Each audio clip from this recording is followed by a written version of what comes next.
Hola mga sis, ito pala yung ganap sa amin noong December 25. Nagpunta pala kami sa mga inaanak namin para magbigay ng regalo. And after namin maghatid ng mga regalo sa mga bata, gagala naman kami. Niyaya ko pala sila sa Nuevos. May night market kasi doon na kung tawagin dito ay Mercados de Navidad. Marami ding decorations doon na pwede kang pagpicturean. May mga Christmas light at saka Christmas tree. Kasama ko pala si Jennifer at saka si Ate Lori. And of course, kasama ko din ang aking Darnie. May trabaho siya kaninang umaga, buti na lang wala siyang trabaho ngayong hapon. Fast forward tayo, nandito na pala kami. At wrong timing ang pagpunta namin dito kasi sarado. Hindi namin naisip na nagsasara pala to pag Pasko. Ayan o, sarado yung gate kaya dito lang kami sa harapan. And tignan nyo mga sis, hindi kami nag-iisa. May mga pumunta rin dito na hindi alam na sarado din pala. At para hindi masayang ang pagpunta namin dito, nagpicturan na lang kami. Pagdating sa picturan, nangunguna talaga si Jennifer. O, tignan nyo naman, umaaura na. Ay, dapat doon naman para kita yung dalawang Christmas. So, dyan ka talaga nagpipicture sa likod ng lalaki.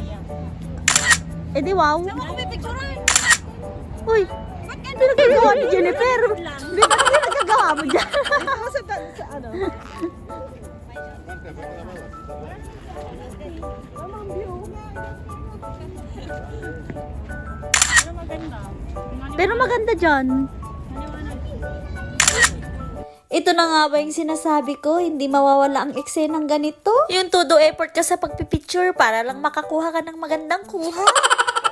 After namin magpicturan doon, umalis na din kami agad. Total naman, birthday ni Sak tomorrow. Kaya niyaya na lang niya kaming kumain. Puro sarado naman ang mga kainan at saka mall. Ito lang yung nadaanan naming bukas, kaya dito na lang kami kakain. Bukas sana kami lalabas para sa celebration ng birthday ni Sak, kaso nga lang may pasok siya. Kaya naisipan niya ngayon na lang. Binibiro ko nga siya na yung handa namin nung Pasko, pwede nang handa niya sa birthday niya. Iinitin na lang kasi may tira pa.